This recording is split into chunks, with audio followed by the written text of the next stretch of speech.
Okay. Hey, Somak, how did it happen that you grew up in Vermont?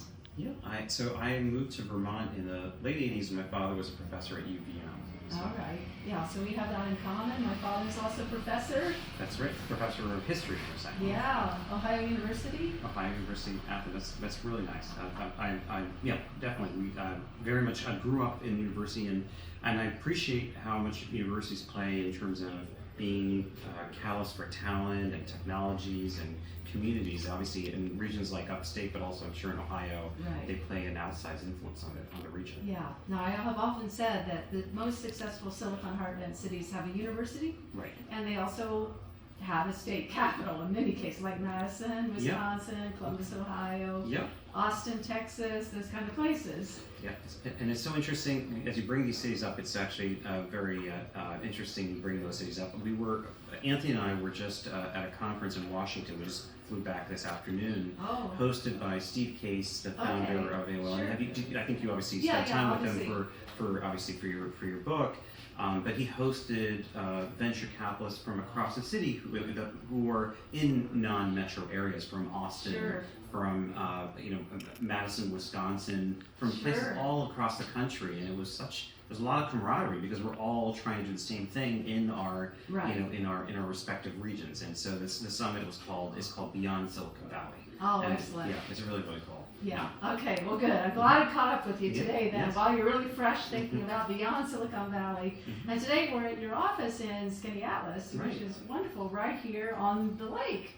And so this must be an inspiring place to work, and you must work here a lot and think up your ideas for new startups to invest in. And yeah, tell us about the process.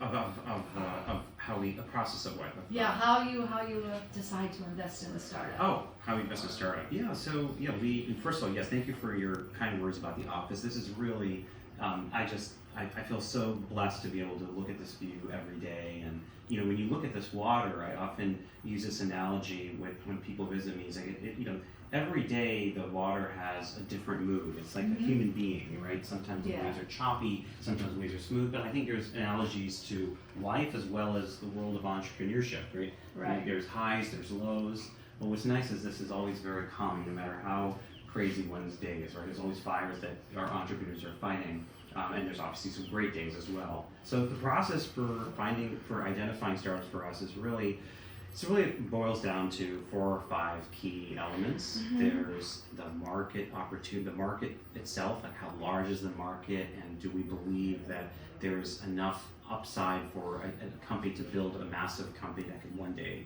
be a market leader.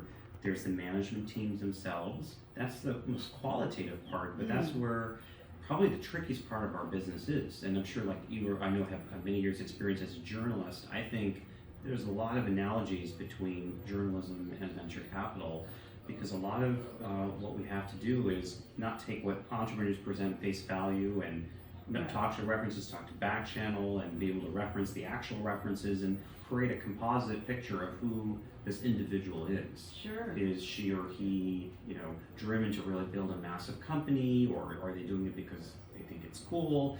Are they trustworthy? Are they credible? Are they coachable? So the people side is really important. Can they attract talent? There's the product technology itself, which really, for us, is about, is there something that really can create scale or a moat, something that is truly has competitive differentiation? Right. And then there's the aspect of the actual business model. Is it capital efficient? Can a company one day be profitable, or will it take hundreds of millions of dollars to even get to its first commercial customer, which happens in certain sectors, right? And then finally, there's the actual capital raise. Is the capital raise, in terms of the amount of dollars that they're raising, the type of timeline to an exit, are all those things ultimately aligned with our own risk return expectations? So we have many other things that we look at in terms of criteria, but those are the 4 or 5 things we really focus on in a first meeting. Is there one aspect that you focus on more than any other, like say the personality of the entrepreneur or your assessment of the entrepreneur's capabilities versus maybe the business model? Yeah, people is definitely people. The people part of it is a key part of the equation, but I think the one criteria that is probably the easiest filter for us in terms of figuring out whether we even go to a second meeting is the Right. market. For the I market, see. because like Okay. if we don't believe there's a large enough market, which for us is generally a billion or multi-billion-dollar Mhm. market size, and B is there really some evidence of product market fit? Is this really something that's a must-have versus a nice-to-have? If we're not convinced, about that in a first meeting, it Mhm. generally doesn't get to the next stage. Okay. So that's probably the most critical one. Okay, so your firm founded in 2014 that you launched, actually, you've already invested in dozens of startups. And so what is the next new thing that you're working on? Yeah. So we're right now in the process of deploying capital of our third fund. So we currently manage now actually more than about 120 million across our various funds. Today, most of that now is in our third fund. And so we're continuing to focus on the main themes of B2B software, business to business, SaaS or marketplace technologies. But when you look at industry verticals that we're focusing on, we have an active focus on areas like cybersecurity, digital health, and then other old line industries, which are really the early stages of digital transformation. So one of our most recent investments is in the construction tech space. We've obviously had a lot of success in automotive tech.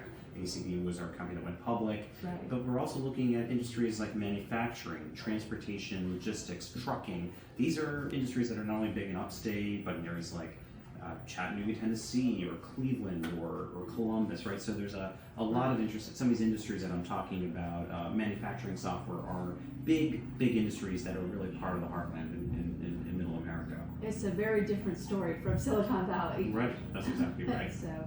So it's great to be here in Skaneateles with you, Great to have you. Somak, and so thank you so much for hosting Silicon Heartland here today on this beautiful spot and seeing your wonderful office too. It's such a pleasure to have both of